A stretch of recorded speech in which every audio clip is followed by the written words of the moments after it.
ब्रह्म राक्षस के बारे में तो सबने सुना है। काल पुरुष जो है वो तो मेरे चैनल पे पहली बार जाएगा। आईने पे ये चित्र बना हुआ है, इसे हम कहते हैं काल पुरुष दर्पण यंत्रम।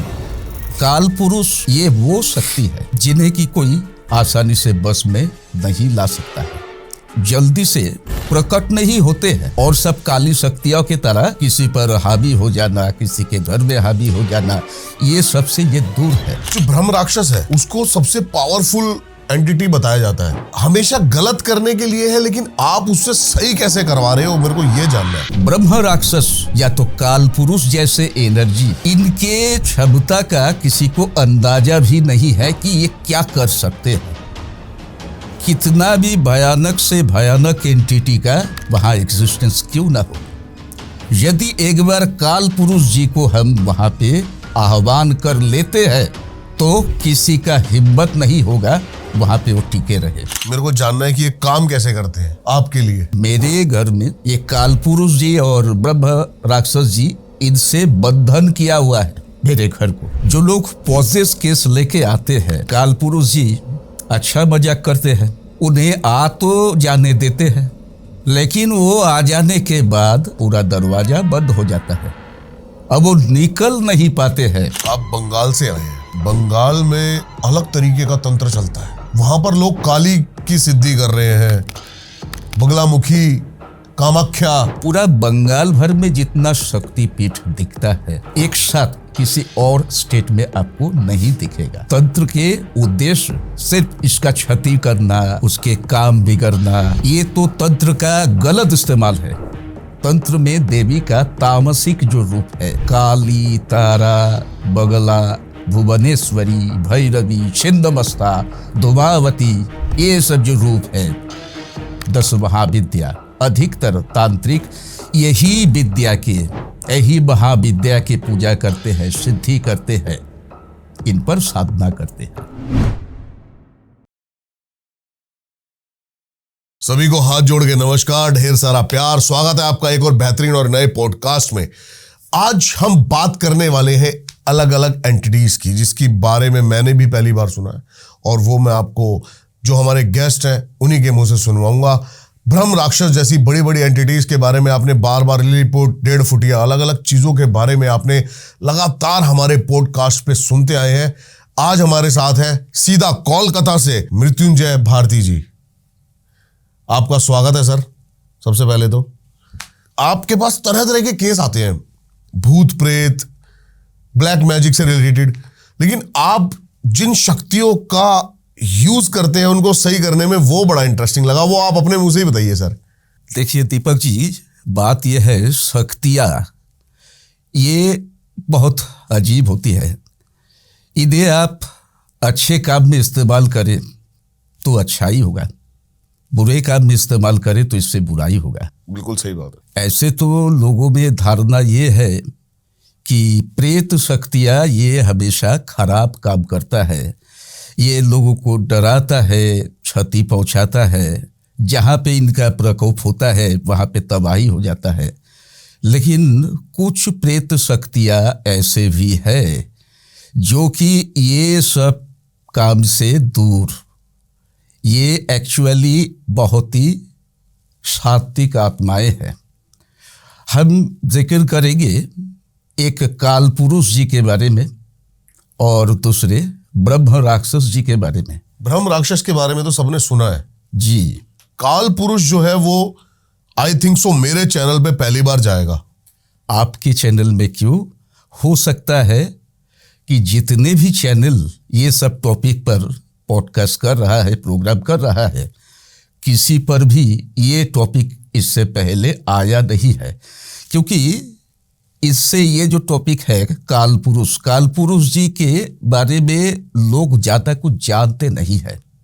लोगों की बात छोड़े, जो साधक है, हमारे मार्ग के लोग हैं, उनमें से भी बहुत गिने चुने कुछ व्यक्तियों को इनके बारे में पता है। कारण क्या है? कारण बताइए। कारण ये है कि और सब जो शक्तियां हैं इन्हें आसानी से लोग अपने बस में कर सकते हैं, इनसे काम करवा सकते हैं, इसीलिए इन्हीं से रिलेटेड साधना, या तो तरह तरह के रिचुअल, ये सब लोग चर्चा में रखते हैं। पर काल पुरुष ये वो शक्ति है जिन्हें कि कोई आसानी से बस में नहीं ला सकता है।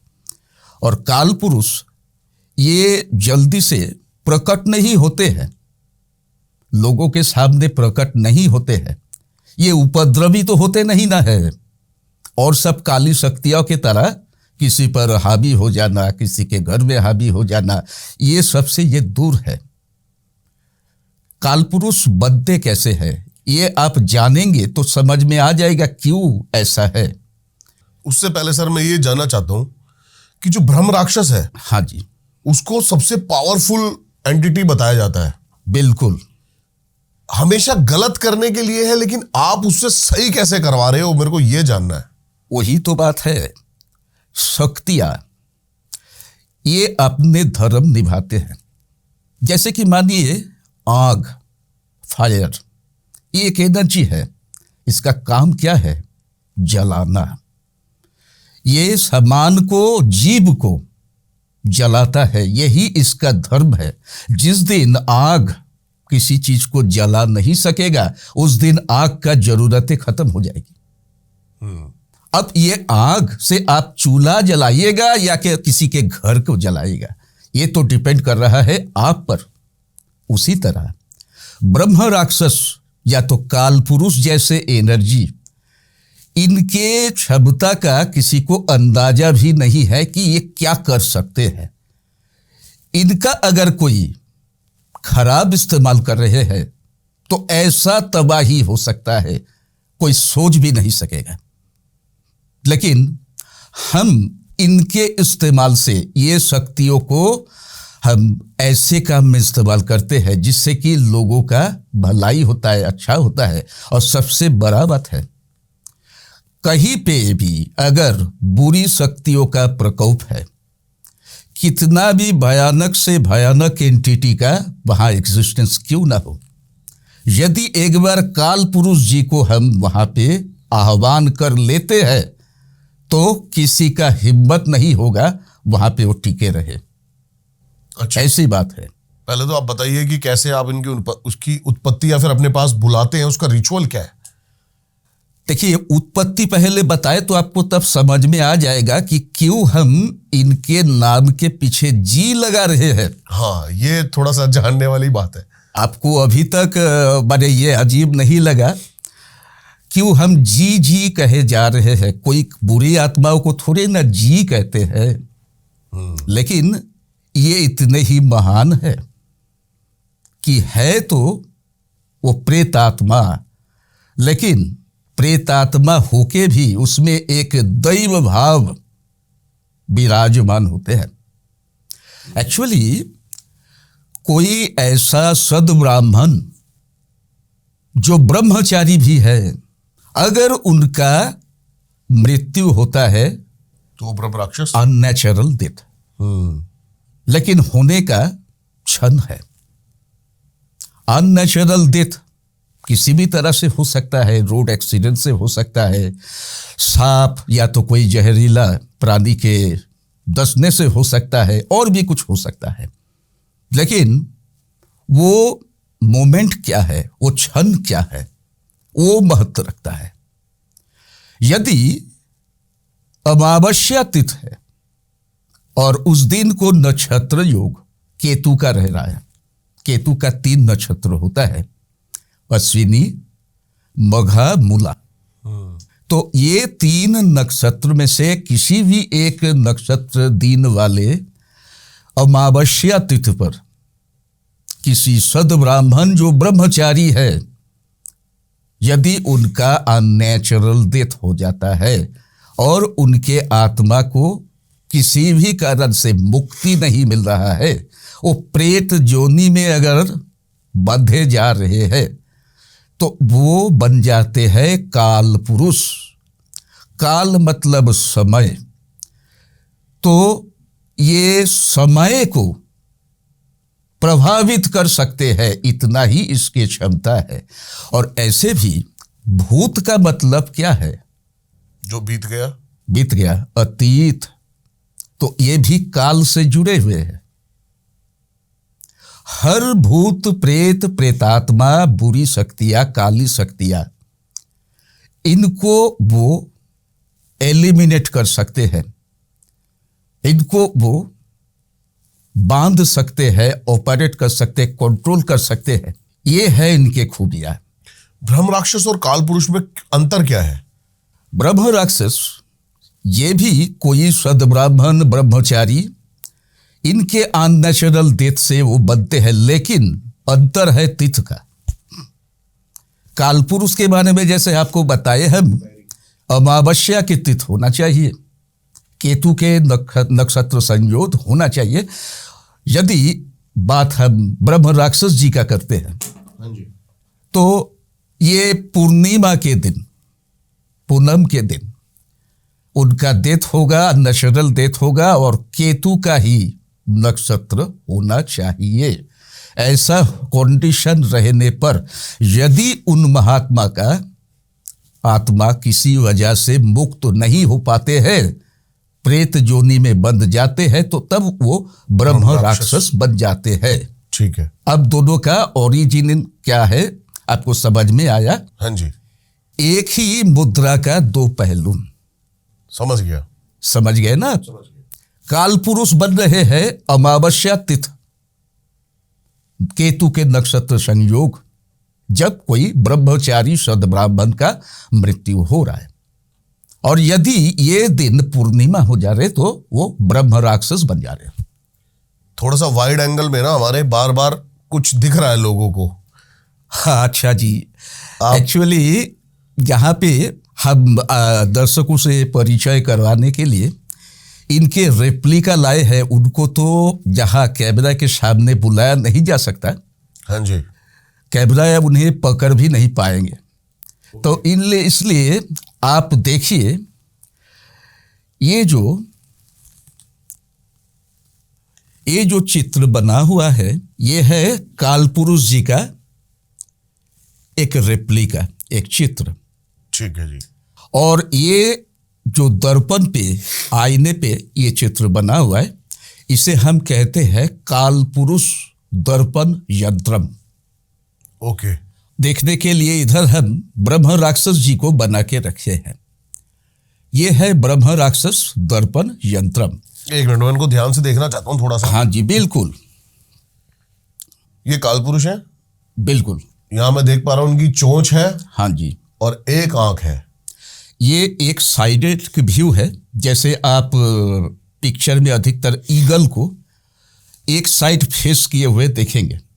ईगल को, ईगल चोंच दिखता है, हाँ, एक आंख दिखता है। कोई भी चिड़िया, एक्चुअली कालपुरुष जी का जो चेहरा जो है कुछ हद तक पक्षी जैसा है, ऐसे ही नोखीले चोंच है। और उन्होंने वस्त्र पहने हुए हैं नीचे।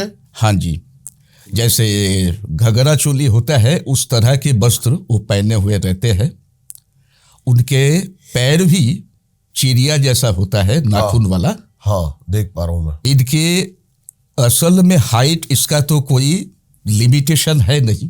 हाँ, अधिकतर मानिए 2 मंजिला 3 मंजिला बिल्डिंग वो पार हो जाते हैं एक्चुअली, क्योंकि वो एक बार ब्रह्म राक्षस जी को और दिखाएंगे थोड़ा सा ध्यान से। बिल्कुल बिल्कुल। ये है ब्रह्म राक्षस जी। तो इन्होंने क्या जनेऊ धारण करा हुआ है? तो ब्राह्मण है तो जनेऊ तो धारण करेंगे ही ना। और इन्होंने कुछ पैर वस्त्र नहीं पहने हुए? नहीं। सर पे चोटी है जी। ये ब्रह्म राक्षस जी है, इनको हम अर्धनारीश्वर कहते हैं।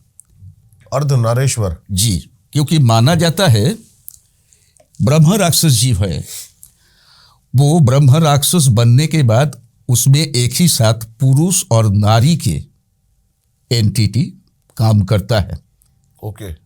इसीलिए इन्हें हम ब्रह्म राक्षस जी, अर्धनारीश्वर, इनके मंत्र हम कहते हैं। इनमें अर्धनारीश्वर ब्रह्म दैत्य बाबा ये कह के सम्मानित करते हैं उनको। मेरे को जानना है कि ये काम कैसे करते हैं आपके लिए। बिल्कुल। इनको बुलाने का कोई रिचुअल बता सकोगे? क्योंकि ब्रह्म राक्षस जो है वो बताते हर जगह नहीं है, ऐसे नहीं घूम रहे हैं। कहीं कहीं मिल रहे हैं।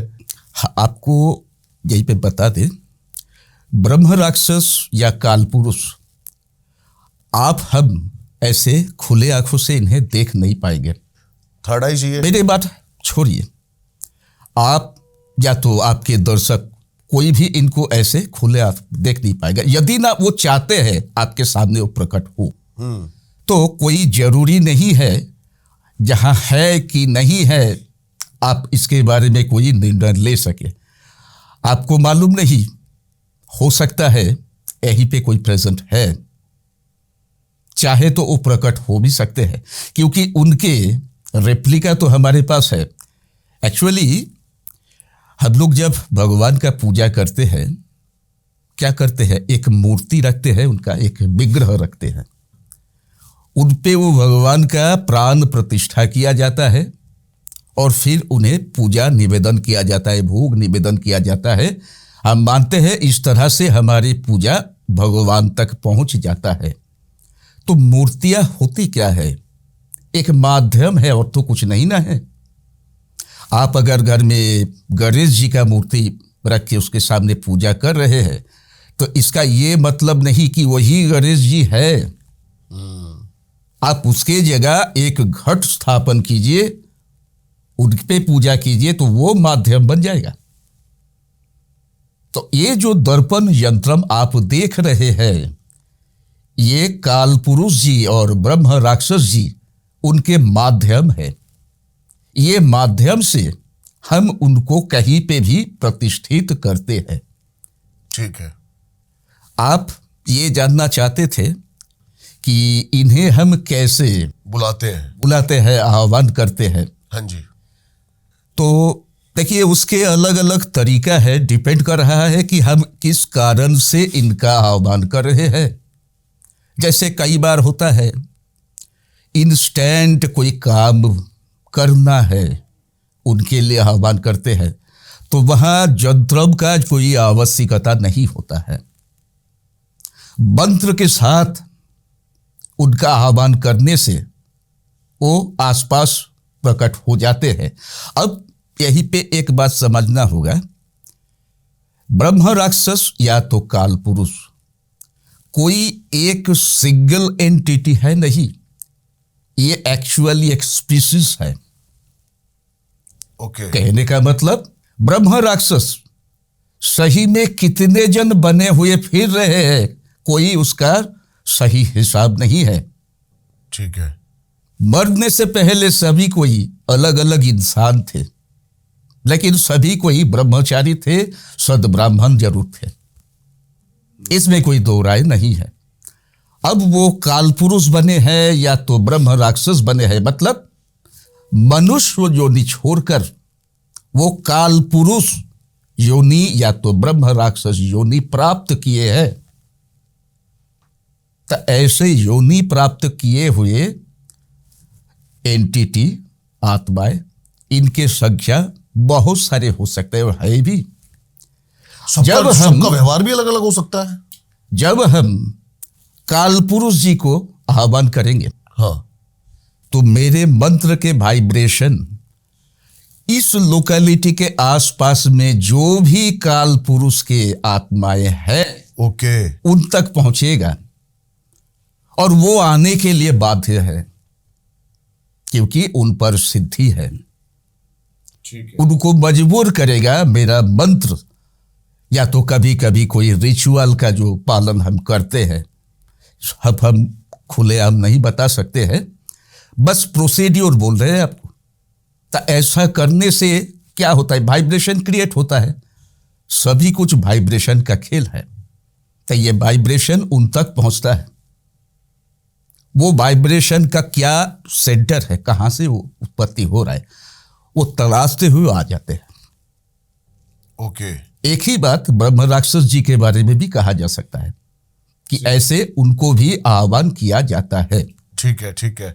तो मेरा यही कहने का मतलब है कि सबका व्यवहार एक ही है, एक ही तरीके से काम, या अलग अलग जगह अलग अलग काल पुरुष का व्यवहार, गुस्सा या फिर काम करने का तरीका अलग है या सेम है? देखिए, एक एक सेपरेट एंटिटी के हिसाब से अब विचार करेंगे तो हाथों के 5 उंगलियां जैसे एक बराबर नहीं होते हैं। ऐसे आप भी मानव है, हम भी मानव है, लेकिन आप ना तो मेरे जैसे हैं ना तो हम आपके जैसे हैं। लेकिन तब भी हमारे कुछ कॉमन धर्म होगा, कुछ कॉमन अपना हैबिटेशन होगा, ठीक है। जो मानव धर्म कहलाता है। उसी तरह कालपुरुष जी, वो एक्स है, वाई है, जेड है, कौन है उससे कोई मतलब नहीं। हाँ, एक्स वाई जेड ऐसे अलग अलग देखे तो सभी का कुछ ना कुछ खुद का विशेषता होगा, कोई स्वभाव होगा, पसंद नापसंद वाली बात होगा, जरूर होगा। लेकिन सबके ऊपर क्योंकि वो कालपुरुष बने हैं, उनका जो स्वाभाविक धर्म है, कर्म है, वो करेंगे, निभाएंगे। ओके। तो अभी मानिए यहां हमको कालपुरुष जी को प्रतिष्ठा करना है, तो हम ये दर्पण यंत्रम जो हमारे पास है कालपुरुष जी का, इसका यहाँ पे स्थापना करेंगे, यहाँ पे कुछ रिचुअल करेंगे, उनको आह्वान करेंगे, इसमें प्राण प्रतिष्ठा हो जाएगा उनका। अब इसके बाद से ये जो जगह है इनके निगरानी में आ जाएगा। यहां पे ना तो कोई बुरी शक्तियां रह सकेगा, ना तो कोई बुरी शक्तियां एंट्री ले पाएगा। जैसे आपको बता दे, मेरे घर में ये कालपुरुष जी और ब्रह्म राक्षस जी, इनसे बंधन किया हुआ है मेरे घर को, अच्छा, मेरे ऑफिस को, मेरे आश्रम को, हर जगह इन 2 शक्तियों से बंधन किया हुआ है। तो क्या होता है इससे, जो लोग पॉजेस केस लेके आते हैं, आपको लग सकता है तब तो वो अंदर एंट्री नहीं ले पाएगा। यही पे मजा है। कालपुरुष जी अच्छा मजाक करते हैं, उन्हें आ तो जाने देते हैं, एंट्री लेते समय तो वो प्रकट नहीं होते हैं, सामने नहीं आते हैं, नहीं डराते हैं, लेकिन वो आ जाने के बाद पूरा दरवाजा बंद हो जाता है। अब वो निकल नहीं पाते हैं, या तो उसे बॉडी छोड़ना पड़ेगा, छोड़कर हमेशा के लिए जाना पड़ेगा, और नहीं तो अब उसका कहानी कालपुरुष जी लिखते हैं। कुछ बताओ ऐसा इंसिडेंट के बारे में आपकी। बहुत सारी इंसिडेंट है, किसे छोड़ के किसे बताए। कोई एक चलिए, इंसिडेंट। हाँ, हमको जो बने एक बहुत दिलचस्प इंसिडेंट याद आ रहा है, वही आपको हम सुनाए, शायद आपके दर्शकों को पसंद आएगा। हाँ जी। घटना कुछ इस प्रकार था। कोलकाता में, हम तो कोलकाता के रहने वाले हैं, आपको पता है, कोलकाता बड़ा बाजार वो पूरा देश भर में सबसे बड़ा होलसेल मार्केट है। किस चीज का? यहाँ पे हर एक कमोडिटी मिलता है आपको, क्या नहीं मिलता है, सब कुछ मिलता है, और सबका अलग अलग सेगमेंट है, अलग अलग इलाका है। तो जो व्यक्ति का घटना हम आपको बता रहे हैं, मेरे क्लाइंट थे कहना गलत होगा, उनका नाम अखिलेश है। वो पोस्ता बाजार इलाका है, वहाँ पे अधिकतर ग्रोसरी आइटम्स, मसाला, ये सब का होलसेल होता है, होलसेल मार्केट है वो। वहाँ उनका एक छोटा सा होलसेल काउंटर था अखिलेश जी का। अब अखिलेश जी के फैमिली में उनके माँ थे, विधवा थी, वाइफ, एक बच्चा और छोटे भाई छोटी बहन। इनके अपना घर नहीं था, वो एक्चुअली बिहार से आए हुए थे, बिहारी थे। तो आने के बाद उनके पिताजी आए थे, पिताजी का ही बिजनेस बेटा देख रहा था, संभाल रहा था, तो उन लोगों का अपना घर नहीं था। ठीक है। अधिकतर वो लोग कॉन्ट्रैक्ट पर 2 साल 3 साल 1 साल इधर उधर रहते हुए फिर रहे थे। तो उनका तलाश था सस्ते में कोलकाता के आसपास कहीं पे कोई घर, रेडीमेड घर मिल जाए, थोड़ा बड़ा हो, आने जाने में समय कम लगे। तो मिल भी गया था उनको। उन्हीं का कोई कस्टमर था, एक रिटेलर, उन्हीं के कोई रिलेटिव के प्रॉपर्टी था। कोलकाता से काफ़ी नज़दीक बेगमपुर नाम का एक जगह है। वही घंटा भर में, 1 घंटा 1.25 घंटा कोलकाता अप डाउन हो सकता है। तो वहाँ मिल गया था उनको एक प्रॉपर्टी। 2 तल्ला घर था, थोड़ा बाग बगीचा सामने जगह बना हुआ था और बहुत सस्ता में उनको मिल गया। तो बिना कुछ सोचे समझे वो घर खरीद लिए थे। सभी कोई खुश थे, लेकिन घर में शिफ्ट होने के बाद उनका कहानी बदलने लगा। बहुत कुछ हो गया। मेरे साथ उनका कांटेक्ट बना जब वो पूरी तरह से बर्बाद हो चुके थे। उनका इतना पुराना बिजनेस जो उनके पिताजी के बनाया हुआ था, वो बिजनेस बंद हो गया था। उनके पैसा पूरा मार्केट में डूब गया था। बहुत सारे लोग धार ले लेके पैसा जब्त कर लिया और उधारी बढ़ते गया, एकदम इतना तक उधारी में डूब गया। उनके घर में उनके मदर का डेथ हो गया था।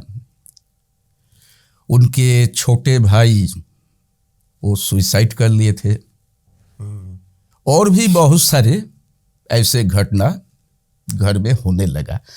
तकरीबन 5-6 साल घर में वो रह लिए थे और तब तक ये सब हो गए, जिनमें उनके छोटी बहन पर पोजीशन की घटना हुआ। घर में प्रेत शक्ति के हावी होने के एकदम साफ साफ समझ में आता था सबको। बहुत तरह के परेशानी देता था। उनका एक्सीडेंट भी हुआ था। तो खैर आखिर तक तो कहा जाता है समय से पहले कुछ होता नहीं है। समय तो किसी का दास है नहीं, हम सब समय के दास है। तो उनके नसीब में भुगतना था, ये सब झेलना था, उनको झेलना पड़ा। तो आखिर तक मेरे ही एक पुराने भक्त है, उनके जरिए वो मेरे पास आ पहुंचे थे। वो आ पहुंचने के बाद उनसे सब घटना हम सुने। एक बार गए उनके घर, वास्तु विजिट किए, तो वास्तु में भी बहुत बड़ा प्रॉब्लम था। अच्छा। बहुत भयानक प्रॉब्लम था। मैंने ऐसा ही प्रॉब्लम था, वो रेमेडी करके सुधरने वाला प्रॉब्लम नहीं था। ऐसे तो लोग समझता है, सोचता है रेमेडी करने से खराब वास्तु भी बहुत बढ़िया बन जाएगा, लेकिन भैया ऐसा नहीं होता है। एक्चुअली मानिए आप एक पुराना गाड़ी इस्तेमाल कर रहे हैं जो 10 साल 12 साल 15 साल के पुराना है। आप इनको कितना भी मॉडिफाई करो, रीमॉडलिंग करो, जो भी करो, बाहर से चमका के तो आप शोरूम लाइक कंडीशन में ला दोगे। लेकिन गाड़ी का जब हम इस्तेमाल करेंगे, क्या वो नया गाड़ी जैसा परफॉर्मेंस थोड़ी ना दे पाएगा। सही बात है। वो वही बात होता है। इंजन की लाइफ है, वो उतनी लाइफ रहेगी। वही है। हाँ जी। इंजन के जो लाइफ है, जो डिप्रिसिएटेड हो गए मतलब हो गए। सही बात है। उसमें ओवरहॉल करके हम कितना इंप्रूव करेंगे। तो उसी तरह एक वास्तु वो अगर पूरी तरह से खराब है, बहुत खराब है, वो रहने लायक नहीं है, उसमें रेमेडी हो तो जरूर सकता है, उसको थोड़े बहुत सुधार में लाया तो जरूर सकता है। किंतु ये सोचना गलत होगा कि ये पूरी तरह से चेंज हो जाएगा, वो 0 से हीरो हो जाएगा। ऐसा नहीं हो सकता है। तो उनका वैसा ही वास्तु था। तो खैर वहां पे हम नोटिस किए थे, जितना भयानक कुछ दोष हम नोटिस किए थे, हम सुनाना चाहेंगे आप। हाँ जी बताइए। आपको पहले ही बताए, उनके माँ का डेथ हो गया था वो घर लेने के 3 साल के अंदर, और उनका डेथ हुआ था कैंसर से। उनका कैंसर हुआ था और कैंसर के कारण वास्तु ही था। एक्चुअली जब हम उनके घर के प्लान लेके उसमें ग्रिड बनाए, वो 16 दिशा वाला ग्रिड जब बनाए, 32 दिशा के ग्रिड जब बनाए तो देखे उनके माताजी ग्राउंड फ्लोर में जिस रूम में रहते थे वो उस घर के साउथ ईस्ट साइड में, साउथ वेस्ट साइड में वो आ रहा है। लेकिन उससे प्रॉब्लम वाली बात यह है, घर को लोग थोड़ा बहुत मॉडिफाई किया था। साउथ वेस्ट का घर बुजुर्ग के रहने के लिए खराब नहीं है, हाँ जी, ठीक ही है, लेकिन खराब वो लोग कर दिए थे अपने गलत डिसीजन से। क्योंकि वो बुजुर्ग थे तो रात में टॉयलेट जाना पड़ेगा बाहर, इस सोच से उनके रूम के अटैच्ड एक टॉयलेट बना दिया गया था और एग्जैक्ट साउथ वेस्ट पोजीशन में बना वो टॉयलेट। वही चीज खराब हो गई, बस वही पे बीज बोपा गया। अगर किसी वास्तु के साउथ वेस्ट में टॉयलेट है, साउथ वेस्ट जो दिशा है वहां पे अगर किचन है, अगर वो जगह से एंट्री है, घर का मेन दरवाजा है, या तो मानिए खुला बैल्कोनी, बड़ा खिड़की, साउथ वेस्ट अगर किसी तरह से ऐसे खुला है तो वो नेगेटिव एनर्जी के ओपन दरवाजा बन जाता है, गेटवे बन जाता है, वेलकम करता है। और खास करके टॉयलेट और किचन अगर ये पोजीशन पे बना तो वो घर के मेंबर्स को कैंसर होना है, होगा ही होगा, होगा ही होगा। ओके, आपके जान पहचान में कैंसर से डेथ हुए व्यक्ति जिन जिनके घर में है, आप अपने तरह से इन्वेस्टिगेट करके देख लें, आपको 90% केस में ही ऐसा दिखे, वास्तु दोष एकदम। और इसके साथ साथ घर के जो नॉर्थ ईस्ट होता है, हाँ जी, नॉर्थ होता है, हाँ जी, ईस्ट होता है, हाँ जी, ये खराब हो जाना जरूरी है। तभी सबसे खराब अंजाम आपको मिलेगा। घर के अगर नॉर्थ ईस्ट ओके है, ईस्ट और नॉर्थ ओके है, क्या ओके है, ओपन है, खुला है, वहां पे कोई खराब कुछ कंस्ट्रक्शन नहीं है, टॉयलेट किचन ये सब नहीं है, तो ये जगह आपके ये नेगेटिविटी को रिलीज करता है। एक्चुअली वास्तु में होता क्या है, नॉर्थ ईस्ट से आता है पॉजिटिव एनर्जी, ओके, और ऑपोजिट दिशा साउथ वेस्ट नेगेटिव, वो है नेगेटिव एनर्जी की दिशा। ओके, नेगेटिव एनर्जी उधर से एंट्री करके वो नॉर्थ ईस्ट के दिशा से निकल जाते हैं। अगर नॉर्थ ईस्ट की दिशा बंद हो गया तो एक तो पॉजिटिव एनर्जी के प्रवेश के रास्ता बंद हो जाता है और उनके निकलने के रास्ता बंद हो जाता है। तो भैया तो मानिए आपका घर हो गया उसका स्वाहा। और भी भयानक बात इस घर में जो था, इसके मेन दरवाजा जो था ये एग्जैक्ट वेस्ट में था, लेकिन वेस्ट में होता क्या है, 8 दिशा बनता है दरवाजा का, जिसमें W3, W4, W5 तक तो कोई प्रॉब्लम नहीं होता है। ओके, खूब अच्छा है। W3, W4 सबसे अच्छा डायरेक्शन माना जाता है आपके मेन दरवाजा के लिए, ये बहुत उन्नतिदायक होता है। W5 भी अच्छा है, ठीक है, लेकिन W6 बहुत भयानक है। इसे नकारात्मक द्वार कहा जाता है, नाम से ही इसका परिचय। ये है वो दूसरा एंट्री जहां से नेगेटिव एनर्जी, काली शक्तियां घर में एंट्री लेते हैं। क्या बात है। और उनके घर का जो पोजीशन था, ये वेस्ट फेसिंग घर, W6 में उसका मेन दरवाजा से निकल के एक छोटा सा रास्ता पैदल चलने का जाके मेन रोड पे वो जाके मिला है। मतलब कि वेस्ट साइड में W6 एंट्री के बराबर बना हुआ था, टी पॉइंट। ठीक है। ऐसा अगर है तो वो घर में मेंटल प्रॉब्लम आना एकदम तय है, क्योंकि ये W6 के दिशा से जो नेगेटिव एनर्जी का प्रवेश होता है वो घर में नेगेटिविटी भर देता है, भर देता है। सब कोई नेगेटिव माइंडेड बन जाता है, अच्छा कुछ होने के उम्मीदें नहीं बचता है इनमें। और यहीं पे क्या होता है, मेंटली प्रेशर में आके लोगों में सुसाइडल टेंडेंसी भी आता है। और आपको पहले ही बताया उनके छोटे भाई का किए थे, लेकिन करने के पीछे और भी वजह था। वजह ये था, कोई रास्ता, उसके अंत में अगर कोई घर है, रास्ता दो प्रकार है, एक 2 साइडेड ओपन, आप रास्ता से जाके किसी दूसरे रास्ता में ही मिलेंगे, और एक रास्ता होता है जिसके एंट्री है लेकिन एग्जिट नहीं है।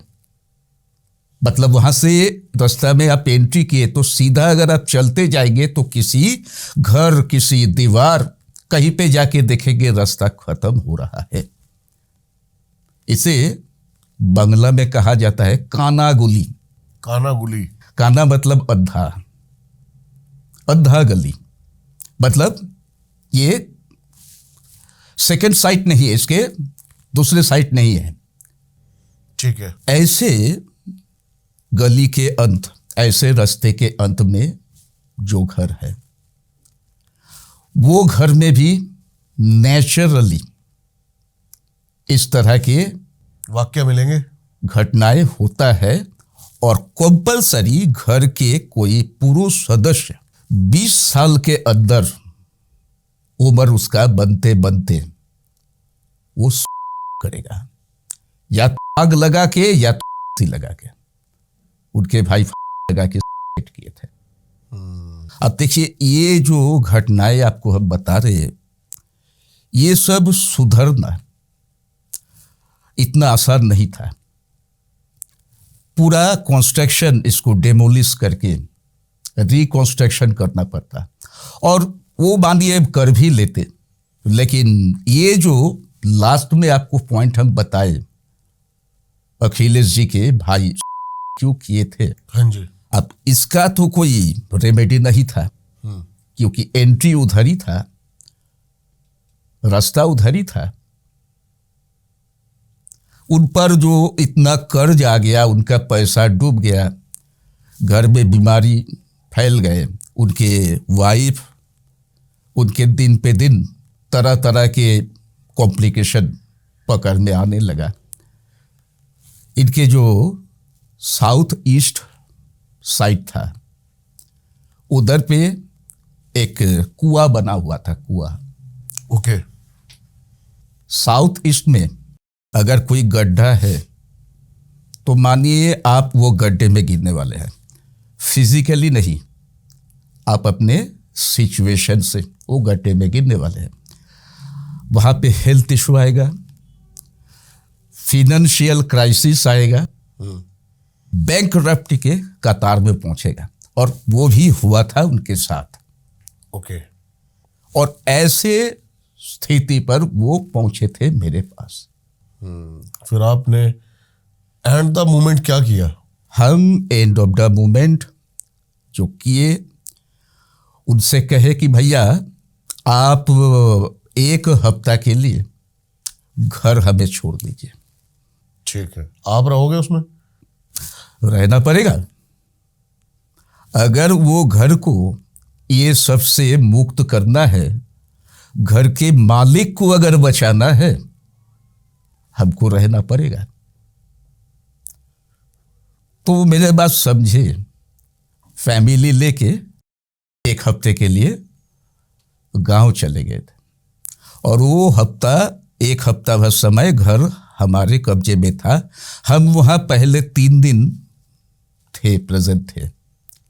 उसके बाद हम चले आए, दूसरा भी काम था एक जगह पे, अगर हम बांधे रहेंगे तो नहीं होगा। लेकिन मेरे जो चेला चपाटी लोग हैं, शिष्य जो है, वो हफ्ता भर रहे के वहां जो भी रेमेडी वर्क किए थे, और वहीं पे हम लोग देखे समझे उनके रहने से पहले से वो घर बिगड़ा हुआ है, जो कि ब्लैक मैजिक से बिगाड़ा गया था। ठीक है। बात एक्चुअली ऐसा था, ये घर वो खरीदे थे जिनसे खबर लेकर, उनका एक कस्टमर, हम आपको पहले ही बताए थे कि उनके कोई रिश्तेदार का प्रॉपर्टी था ये, तो उन लोगों में प्रॉब्लम था। बाद में जब उनको बुलाया गया वो व्यक्ति को, तब वो कॉन्फेस किए कि हाँ भैया ऐसा ऐसा बात है। ठीक है। कोई अपने पारिवारिक विवाद था जिसके वजह से एक दूसरे वारिस वो ये प्रॉपर्टी पर कोई काला जादू किए थे। उसमें इतना भयानक कुछ काम हुआ था, खराब एंटिटी उसमें चालान करके रखा गया था। वहां पे रह के कोई भी खुश नहीं रह पाता, तरक्की में नहीं रह पाएगा। कोई अगर राजा बन के वहां आएगा तो भिखारी बन जाएगा। ठीक है। और सबसे बड़ा बात है, वहां रहने के मतलब रोज दिन थोड़े थोड़े उनके आयु का क्षय होने लगेगा, जिसके अंदर ब्लैक मैजिक होगा एकदम। ठीक है। तो वहां 7 दिन के प्रोसेस में वो ब्लैक मैजिक रिमूव हुआ। वहां जमीन के नीचे काले बिल्ली का हड्डी गड़ा हुआ था। तंत्र क्रिया करके उसे गाड़ के रखा गया था, और उसी पर आधारित था वो काली शक्ति जो वो घर में हावी था। उनके बहन पर भी वो हावी हुए थे। तो इसे रिमूव किए, वहां काल पुरुष का स्थापना किए, और घर को काल पुरुष से बंधन कर दिए। 7 दिन के बाद हम उनको बोले, भैया आप आ जाओ, आपके घर फ्री है, आओ आप देख लो। वो आने के बाद उनको हम सलाह दिए कि आप जो भी प्रॉब्लम फेस कर रहे थे, कुछ दिन रह के देखिए आपको क्या महसूस हो रहा है, लेकिन आप ज्यादा दिन यहां नहीं रहिएगा। कारण उसका कारण आपको पहले ही बताया, वो चीज कभी 100% सही हो ही नहीं सकती। उसको हम रहने लायक बनाए थे, लेकिन जहां रह के आप फूलोगे फलोगे, उस लायक उसे बना पाना मुमकिन नहीं था किसी भी शक्ति से, क्योंकि उसमें जो खराबी था उसको ठीक करना, पूरी तरह से ठीक कर पाना, ये संभव नहीं था। जिस तरह से एक 20 साल पुराना मोटर कार आप ब्रांड न्यू नहीं बना सकते हो, देखने से वो न्यू लगेगा, परफॉर्मेंस कभी न्यू जैसा नहीं होगा। तो इसीलिए हम उनसे सलाह दिए थे कि भैया आप ये डिस्पोज कर दीजिए। जहां पे कोई अगर रिकंस्ट्रक्शन कर रहा है तो ठीक है, वो उस हिसाब से इसको कर ले पाएगा, लेकिन आपका तो वो साधन अभी है नहीं, तो बेहतर होगा ठीक है, कोई दूसरे जगह ऐसे शिफ्ट हो जाए जहां आपको फिर पहले का रमरमाया, पहले जैसे दौलत शोहरत आपको फिर से अचीव हो सके। मेरे बात माने थे। एक्चुअली वहां वो उम्मीद छोड़ दिए थे, बहुत कुछ किए थे, इधर उधर घूम के कुछ हो नहीं पाया था। हम उनको हैंड ओवर करने के 1 महीना बाद वो आके बताए कि भैया एकदम सब ठीक है और अब इसको सेल कर दो। हाँ, इसके बाद वो जहां पे नया घर लिया, किराए पे लिया, वहां पे गए हम उनके अनुरोध पर, और इस बार वहां हम काल पुरुष जी के साथ साथ ब्रह्म राक्षस जी को भी प्रतिष्ठा कर दिए। कभी ऐसा हो जाए कि आप अगर इनको प्रतिष्ठा कर रहे हो और ये बुरा इंपैक्ट डाल दें कुछ, बुरा इफेक्ट नहीं डालेंगे। क्यों नहीं डालेंगे? पहली बात तो ये है, ये स्वाभाविक रूप से बुराई करते नहीं है। अब जैसे मानिए ब्रह्म राक्षस, इनसे लोग क्यों डरते हैं? क्योंकि ये सबसे भयानक है, लेकिन स्वाभाविक रूप से नहीं। बल्कि किसी घर में अगर ब्रह्म राक्षस जी के निवास है, वहां रहने वाले लोगों के तो किस्मत खुल जाता है। ये पहली बार सुन रहे हैं हमारे दर्शक। आप सुने नहीं होंगे। एक्चुअली ये बंगाल में बच्चा बच्चा जानता है। ब्रह्म राक्षस जिस घर में रहते हैं और घर वाले अगर उनको सही ढंग से, सही मर्यादा से उनका वो देख रहे हैं, उनको कोई असुविधा नहीं पहुंचा रहे हैं, घर वालों के ऊपर अगर वो प्रसन्न हो रहे हैं, तो दोनों हाथ उठा के वो आशीर्वाद देते हैं। अब क्योंकि वो तो प्रेतात्मा होते हुए भी एक दिव्य भाव संपन्न है, उनके आशीर्वाद से उनका तरक्की होता है। वो फूलते हैं, फलते हैं, उस मकाम पे पहुंचते हैं जो उसके वंश में पहला आदमी जो मुकाम अचीव करता है।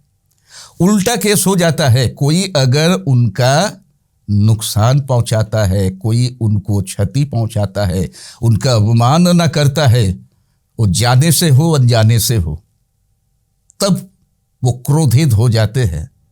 क्रोधित हो जाने पर वो बहुत भयानक क्षति करके वो जगह त्याग देते हैं। और ऐसे भी ब्रह्म राक्षस रहते थे, लेकिन वो त्याग दे रहे हैं जगह, तो वो व्यक्ति जो घर के मालिक है, घर के रहने वाले हैं, वो डूब जाएंगे।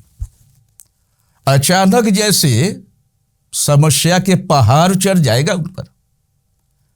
फिनेंशियली वो कमजोर हो जाएंगे, उनका कर्ज हो जाएगा, कोई भारी क्षति हो जाएगा, हेल्थ इशू आ जाएगा, मुकदमा आ जाएगा। ऐसे अनहोनी उनके साथ होने लगता है। हम जब किसी घर पर या तो किसी व्यक्ति को ब्रह्म राक्षस दर्पण या काल पुरुष दर्पण देकर रेमेडी करते हैं, तो उनको सब कुछ समझा देते हैं कि भाई आपको क्या करना है, क्या नहीं करना है। ठीक है। अगर किसी वजह से इन फ्यूचर आपको लगता है कि आपके लिए इनको संभाल पाना मुश्किल हो रहा है, आप इनको रख नहीं पा रहे, तो आप हमको बताओ, वहां से उनको हम लौटा लेंगे। लेकिन आप जल्दबाजी में कुछ ना करें। कहते कहते याद आ गया, क्या होता है, आज के पीढ़ी शिक्षित बन रहे हैं, टेक्निकल बन रहे हैं, आईटी जमाने में हम जी रहे हैं, जहां लोग एआई का बात करता है, स्पेस साइंस का बात करता है। वहां ये बात हजम करना थोड़ा मुश्किल है। किंतु ये सब बात जो पहले के दिन में लोग बच्चे अवस्था में ही उनके बुजुर्ग से सुन सुन के सीख लेते थे, जान जाते थे, अलर्ट हो जाते थे, क्या करना चाहिए, क्या करना नहीं चाहिए। बिल्कुल सही बात आज है। की पीढ़ी ये सबसे अनजान है, और वो अनजान होना, इससे वो गर्व महसूस करते हैं, क्योंकि कुसंस्कारी नहीं है वो। अंधविश्वास में नहीं पड़ना चाहिए एकदम। लेकिन विश्वास और अंधविश्वास में अंतर है, संस्कार कुसंस्कार में अंतर है। क्या अंतर है ये इनको पता नहीं है। इसीलिए विश्वास भी इनके लिए अंधविश्वास है, संस्कार भी कुसंस्कार है। तो हुआ ऐसा था, एक लड़का एकदम यंगस्टर्स, कितना एज होगा, 22-23, वो लाइफ के बहुत ही खराब दौर से गुजर रहा था, जिस पर राहु के महादशा पर केतु का अंतर्दशा चल रहा था। ओके। साथ में सारे साथी भी चल रहा था। ठीक है। कुंडली में बहुत भयानक भयानक दोष लगा हुआ था। तो हम तो समझ गए कि भाई इसका इमीडिएट यहां से इसको उठ पाना संभव नहीं है, यदि ना हम कुछ एक्स्ट्रा ऑर्डिनरी फोर्स लगाते हैं। तो अब मेरे 2 हाथ तो शक्तियां, काल पुरुष जी, ब्रह्म राक्षस जी, जी जहां पे सब रेमेडी अटक जाता है तो हम इन लोगों को तब बोलते हैं भैया आप देखो, ये अब आपके जिम्मेदारी हो रहा है। ये भी आप सच्चाई इन्हें है, मैंने संभालो। आपके मुंह से ही सुना है जी। जी कहना पड़ेगा, जी कहना पड़ेगा। वो हमारे लिए जी कहने लायक उनका महत्व है। अगर आपके घर में मैं इनका स्थापना करके जाऊंगा तो कल से आप भी इन्हें जी कहेंगे, सिर्फ ब्रह्म राक्षस नहीं कहेंगे। नहीं, जैसे आप बंगाल से आए हैं, हाँ जी, बंगाल में अलग तरीके का तंत्र चलता है। बिल्कुल। वहां पर लोग काली की सिद्धि कर रहे हैं, बगलामुखी, कामाख्या। देखिए, बंगाल जो है शुरू से ही ये शक्ति क्षेत्र है। कहने का मतलब, यदि हम पुराण में देखें तो सती जी अपने देह त्यागने के बाद जब भोलेनाथ बहुत क्रोधित हो गए थे और उनका बॉडी अपने कंधे पे लेके तांडव मचाने लगे, पूरा सृष्टि खतरे में आ गए। विष्णु जी उस समय सृष्टि को बचाने के लिए अपने सुदर्शन चक्र से सती के देह छोटे छोटे टुकड़े में काट दिए। ये घटना तो सभी कोई जानते हैं।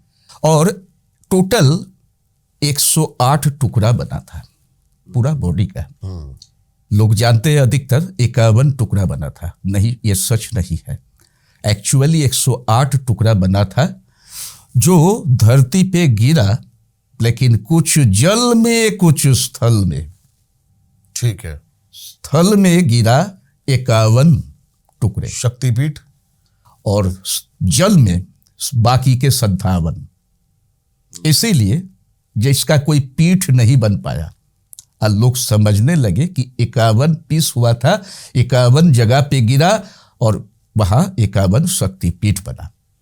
तो पूरा बंगाल भर में जितना शक्तिपीठ दिखता है, एक साथ किसी और स्टेट में आपको नहीं दिखेगा। और अभी के जो आसाम है, जहां कामाख्या स्थित है, ये भी पहले बंगाल में ही था, बंगाल का ही पार्ट था।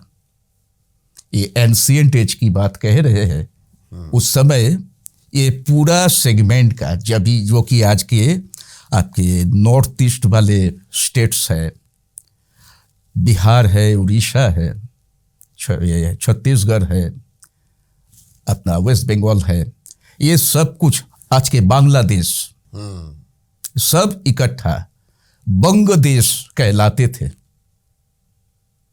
और अधिकतर शक्तिपीठ ये जो बेल्ट है इसमें फैले हुए हैं। इसीलिए शक्ति साधना का चलती बहुत पहले से है बंगाल में।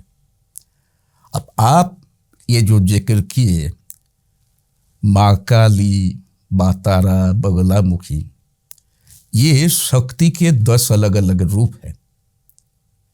एक्चुअली शक्ति महामाया, जो सती के रूप में, पार्वती के रूप में, दुर्गा के रूप में हम जानते हैं जिन्हें, इनके सात्विक भाव का 9 अलग रूप है, जिसके हम 9 दुर्गा कहते हैं। और इनके जो तामसिक रूप है, तामसिक भाव है, इनके 10 रूप है, जिसे हम 10 महाविद्या कहते हैं। क्योंकि तंत्र साधना जो होता है उसका उद्देश्य है अंधेरे से उजाले में जाना। हम स्वाभाविक रूप से अज्ञानी है। तंत्र साधना के जरिए हम वो ज्ञान अमृत के संधान करते हैं जो हमें धीरे धीरे मोक्ष के तरफ लेके जाता है। तंत्र के उद्देश्य सिर्फ इसका क्षति करना, उसके काम बिगड़ना, ऐसा नहीं है। ये तो तंत्र का गलत इस्तेमाल है। तंत्र बहुत बड़ी चीज है। तंत्र का स्पैन बहुत बड़ा है, उद्देश्य बहुत उच्च है। एक शब्द में अंधेरे से उजाले में प्रवेश करना। इसी कारण से तंत्र में देवी का तामसिक जो रूप है, काली, तारा, बगला, भुवनेश्वरी, भैरवी, छिन्नमस्ता, धुमावती, ये सब जो रूप है 10 महाविद्या, अधिकतर तांत्रिक यही महाविद्या के पूजा करते हैं, सिद्धि करते हैं, इन पर साधना करते हैं। मैं आपसे एक चीज जानना चाहता हूं। अभी हम कामाख्या का जिक्र कर रहे थे जी। कामाख्या जो है, आपने बताया कि वहां पर कुछ एक ऐसी औषधियां भी मिलती हैं, या फिर कह लो आप कुछ ऐसे चीजें हैं। कामाख्या ताकतवर, कितनी ताकतवर है कामाख्या? कामाख्या काम से जुड़े हुए हैं। यहां काम का मतलब सेक्स नहीं, डिजायर, कामना। तो देवी के जो रूप हमारे कामनाएं पूरी करती है, वो है कामाख्या। ये 10 महाविद्या से जुड़े हुए नहीं है और है भी। 10 महाविद्या में मां का एक रूप है षोडशी, त्रिपुर सुंदरी। मां कामाख्या एक्चुअली देवी षोडशी है, जो कि एक 16 साल के एक लड़की, कुमारी, ये है मां का रूप। अब आप पूछ रहे हैं कि देवी कामाख्या का क्या महत्व है। अब देखिए, भगवान के कोई भी रूप हो, महत्व तो सबके लिए एक ही है। हम भगवान के स्मरण में अगर जाते हैं तो अपना भैया मुक्ति हो जाता है, दशा का, खराब दशा का मुक्ति हो जाता है, हम मोक्ष पा जाते हैं। और अगर हम आम नजर से भी देखें, इतना साधक जैसा हम सोच ना भी रखें, हाँ जी, तो आप जो भी जिंदगी में रुकावटें, प्रॉब्लम, ये सब लेके जी रहे हैं, आपके प्रॉब्लम सॉल्व हो जाता है यदि आप भगवान के आशीर्वाद प्राप्त होते हैं। तो मां कामाख्या इसीलिए फेमस है। कहा जाता है, जहां कोई भक्त जाके अगर सही दिल से कुछ मांगते हैं, मां से कोई प्रार्थना रखते हैं सही दिल से, वो पूरा होता है। और साल में एक खास समय है जबकि ये घटना एकदम पक्का घटता है, लोग इंस्टेंट इसका रिजल्ट पाते हैं। वो है अंबुबाची। अंबुबाची नाम सुने होंगे जरूर। हाँ, एक पॉडकास्ट में ही जिक्र हुआ था हमारे अंबुबाची पर्व का। तो थोड़ा बता दे आपको। हाँ जी। ये आषाढ़ महीना में, बंगला के आषाढ़ महीना में होता है, जब रवि माने सूर्य आद्रा नक्षत्र के 3य चरण पर प्रवेश करता है। तो आद्रा नक्षत्र के 3रे चरण पे जब सूर्य का प्रवेश होता है, अंबुबाची महायोग लगता है। और 3रे चरण को छोड़ के 4थे चरण में जब जाते हैं तो ये अंबुबाची महायोग अंत होता है। अंबुबाची इसका मतलब है पानी शुरू। ये बरसात से जुड़े हुए हैं। ओके। और ये एक तरह से बोल सकते हैं जो बंगाल के, मतलब तब के बंगाल, अभी के आसाम जरूर है, तब के बंगाल जो कृषक, खेतीबाड़ी जो लोग करता है, ये उनका एक उत्सव हुआ करता था बरसात के शुरू। इसलिए अंबुबाची महायोग जब लगता है, उस समय आप सुनिएगा, कोई कोई कहता है मिट्टी खोदना मना है, खेतीबाड़ी करना उस समय, हल जोतना मना है। मना है। क्यों? धरती उस समय उनका मेंस्ट्रुअल चलता है। ओके, ठीक है। और सेम घटना मां के साथ होता है। इंसान में औरत लोगों का हर महीना ये मेंस्ट्रुअल होता है, जो कि 3-4 दिन का एवरेज होता है। मां के लिए भी वो 3-4 दिन का ही है, लेकिन इंसान के और भगवान के हिसाब कुछ अलग है। हम जो टाइम डायमेंशन में रहते हैं, ये स्पैन बहुत छोटा है। जो हमारे 1 महीना में रोटेट हो जाता है, वो 1 साल लगता है। ठीक है। तो इस समय देखेंगे आप, देवी मूर्तियों का फेस ढक दिया जाता है, मंदिर में पूजा बंद रखा जाता है। हालांकि ये सब गलत सोच है। ये बाद में बोल सकते हैं कि कोई लोग अपने आप को ज़्यादा ज्ञानी साबित करने के लिए ये सब विधान देते रहते हैं। ठीक है। ये सिलसिला आज नहीं, हजारों साल से चले आ रहे हैं, लोगों को गुमराह करने का। अच्छा बुरा गलत सही कुछ भी कहे के लोगों पर अपना प्रभाव बनाना, ये सिलसिला आज का नहीं है। तो ये सब उसी का फसल है। तो खैर छोड़िए, होता क्या है इस समय? तो होता यही है, मां ऋतुमती होती है। और अगर आप कामाख्या मंदिर गए हैं तो आपको पता होगा, गर्भगृह के अंदर एक पत्थर है। मैं नहीं गया। आप गए नहीं है तो कभी हम जाने के लिए जरूर आपको सजेस्ट करेंगे। आप जाने से समझ जाइएगा, उसका भाई पूरा अलग है। आप कामाख्या मंदिर में प्रवेश करते ही आपको एक दूसरा अनुभूति होने लगेगा कि आप कोई दूसरे जहां में आ गए हैं, जो इस पृथ्वी पर होकर भी पृथ्वी का नहीं है।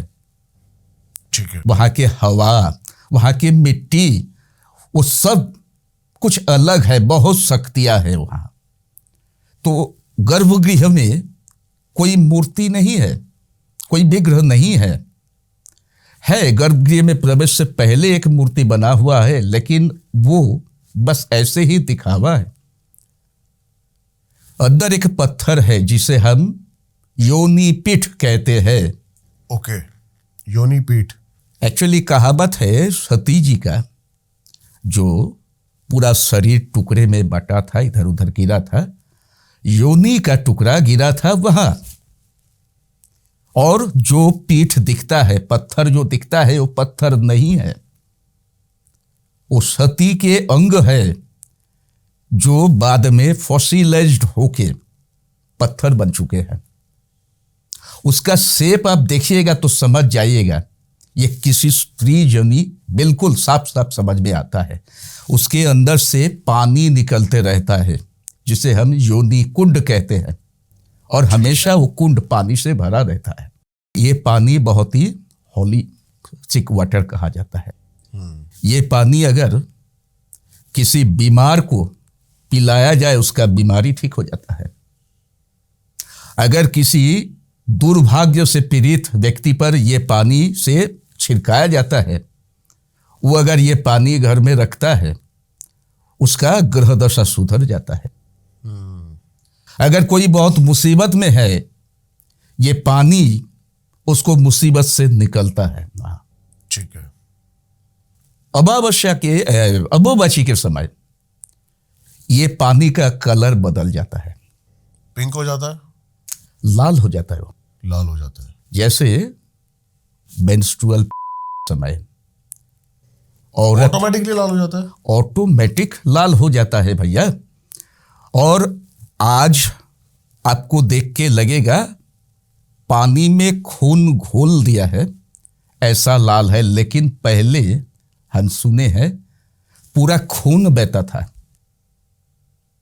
और एक कस्टम है, अम्बुबाची जब लगता है, मंदिर के जो पुजारी लोग हैं, पुरोहित लोग हैं, उस समय सफेद रंग के रेशमी कपड़े से वो पीठ को ढक देते थे, और वो लाल हो जाता था, क्योंकि वो लज्जा स्थान है ना।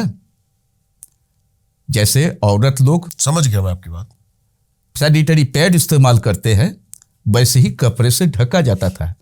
जब अम्बुबाची बीतता था, वो सादा कपड़ा पूरा लाल बन जाता था। वो लाल कपड़े का टुकड़ा मेरे पास अभी भी है। अच्छा जी, तो आपके पास बहुत ही कीमती चीज है जो कि पैसे से खरीदा नहीं जा सकता। मैंने उसको अपने वॉलेट में रखा हुआ है।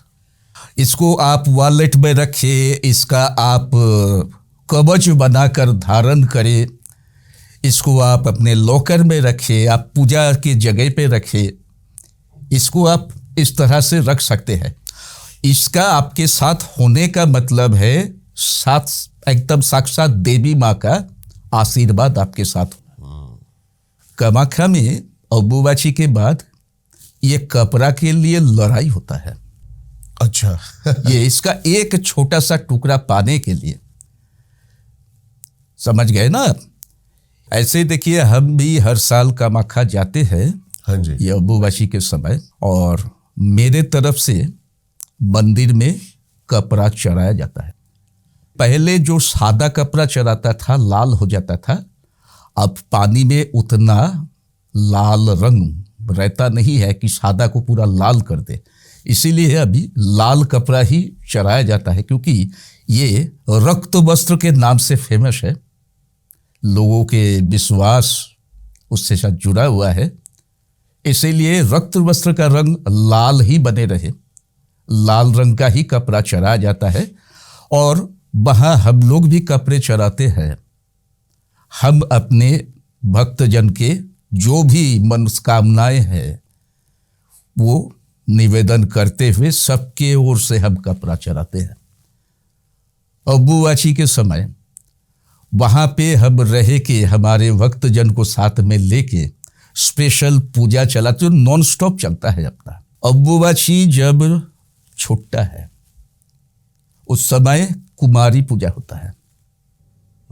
कोई बच्चा, कोई लड़की 3 साल, 5 साल, 7 साल, 9 साल, 11 साल तक कंसीडर होता है। ठीक है। अलग अलग वर्ष के लड़कियों को अलग अलग देवी के नाम से पूजा जाता है। कोई उमा, कोई काली, हाँ, ठीक है, ऐसे ऐसे नाम से पूजा जाता है। तो कहा जाता है अगर आप कामाख्या में अम्बुबाची के समय रह के रोज दिन मंदिर को प्रदक्षिण करते हैं, खास मंत्र है, ये मंत्र जप करते करते आपको 100 बार प्रदक्षिण करना है रोज दिन। ठीक है। और उसके बाद ये कुमारी पूजा अंत के बाद करना है। आप जो इच्छा लेके जाओगे, जो भी बन के मुरादे है आपकी, तो पूरी होगी, मने होगी ही होगी, गारंटेडली होगी। क्या बात। और ये कोई कहने की बात नहीं है, ये मेरे खुद के अनुभव है। एक समय हम बहुत खराब अवस्था में थे, ये मेरे जवानी के दिनों की बात है। एक्चुअली इस मार्ग में मेरा आना वो भी कामाख्या से जुड़े हुए है। वहां जाने के बाद मेरा जीवन का दिशा बदल गया था और अंजाम पाया तारापीठ में आके, जो मेरा साधन भूमि है, जहां पे मेरा अधिकतर साधना है। तो ये भैया किसी के कहा सुना हुआ नहीं है, ये खुद के उपलब्धि आपको बता रहे हैं। मेरे गुरुजी बोलते हैं विश्वास के पीछे किंतु परंतु ये सब रहता है, पर जो आपके अनुभव है, आपकी उपलब्धियां है, उसका अंजाम क्या है, उसका रिजल्ट क्या है? श्रद्धा। तो इसीलिए जो उपलब्धि करेगा, विश्वास अपने आप बनेगा। किसी का सुना हुआ कहे के विश्वास करना भी नहीं चाहिए। हम किसी को भी सलाह देते हैं, हमेशा बोलते हैं भैया जांचो, परखो, फिर आप मानो, क्योंकि आप ऐसा ना हो किसी का सुनकर मान रहे हो, आप खुद से फील करके मानो। बिल्कुल सही बात है। तो ये कामाख्या के बारे में आप पूछे, हम इतना कुछ बात बोले, जज्बाती हो गए कि तो तब भी हम बोलेंगे आपके दर्शकों से कि किसी को अगर लग रहा है यहाँ बैठ के बस ऐसे ही कहना है, हम कह दे रहे हैं, ऐसा बिल्कुल नहीं है। आप जांच के देखो, भक्ति का शक्ति अपार है। हम कल युग में जीते हैं। यहाँ लोग पाप ज्यादा करता है, पुण्य कम करता है। पहले के जमाने में लोग साधना किया करते थे, लेकिन साधना सबकी बस की बात नहीं है। कली में इसीलिए साधना से ऊपर है भक्ति मार्ग। आप भक्त बन के अपने भक्ति से आप कुछ भी पा सकते हैं। इसका प्रमाण हम बार बार देखे हैं। हनुमान जी भक्त श्रेष्ठ, राम जी के भक्ति से क्या नहीं किए। उनका कहना था मैं पवन पुत्र जरूर हूं, लेकिन सारी शक्तियां ये राम नाम में ही है। अगर राम नाम मेरे साथ नहीं है तो मेरा कोई शक्ति नहीं है। एक ही बात आप देखे होंगे पुराण में, दानव लोग वो इजी टारगेट भोलेनाथ को टारगेट करते थे, क्योंकि भोले बाबा तो सही में भोले हैं। वो तो कुछ जांचते परखते नहीं है, वो भक्ति में लीन हो जाते हैं। आप उनका भक्ति करो, वो ऐसे देंगे, वो सोचेंगे नहीं आप लेके क्या करोगे। तभी तो दानव लोग, राक्षस लोग तरह तरह के वर मांग लेते थे। एक्चुअली जब हम भगवान का भक्ति करते हैं, उन्हीं के ही परंपरा को हम अनुसरण करते हैं। और हम तांत्रिक लोग बंगाल में, अब तो मातृ साधक है, अपना जो कॉन्सेप्ट है वो कुछ ऐसा है कि बच्चा माँ से नहीं मांगेगा तो किससे मांगेगा। सही बात है। और बच्चा अगर माँ के आगे पीछे रोते हुए फिरता है, माँ दे दो, माँ दे दो, माँ दे दो, माँ कब तक रुकी रहेगी, कब तक मना करेगी। सही बात है। आखिर तक माँ को देना पड़ेगा। तो हम अपने कर्म से, अपने साधना से भगवान को देने पर मजबूर करते हैं। लेकिन प्रक्रिया क्या है? भक्ति मार्ग। भक्ति मार्ग। यही घटना एक्चुअली कामाख्या में होता है। तो किसी को भी लगता है कि भैया आपका सब रास्ता बंद है, कामाख्या जाओ, आप एक बार अम्बुबाची महायोग कामाख्या जाओ। जरूरत पड़े आप हमसे संपर्क करो, जानने के लिए आपको क्या करना होगा हम सब बता देंगे आपको क्या करना होगा। आप चाहो, वहां तो हम हर साल रहते हैं, आप मेरे पास आओ, हम आपको गाइड करेंगे, कोई चिंता की बात नहीं है। आपको कुछ करना नहीं होगा, कहीं पे और नहीं जाना होगा, या तो कोई कठिनाई का सामना नहीं करना होगा। आप सिर्फ भक्ति में खो जाओ, आपका जिम्मेदारी भी मां अपने ऊपर ले लेंगे। बहुत बहुत धन्यवाद सर, आप पधारे हमारे पास और बहुत ही अलग तरह की बातें करी हमने इस पॉडकास्ट में, जो कि मैंने अब तक नहीं करी थी। काल पुरुष के बारे में बहुत कुछ सीखने को मिला। आई होप ये पॉडकास्ट आपको भी उतना ही पसंद आया हो जितना प्यार से हमने इसको बनाया है। सर की सारी डिटेल्स आपको मिल जाएंगी डिस्क्रिप्शन में, जाके इनसे जुड़िए, जरूर इस उपलब्धि का लाभ उठाइए। इस पॉडकास्ट का बेस्ट पार्ट क्या था हमें कमेंट्स करके जरूर बताएं और ऐसे ही प्यार बढ़ाएं। मिलता हूं आपसे किसी और पॉडकास्ट में, तब तक के लिए सभी को नमस्कार।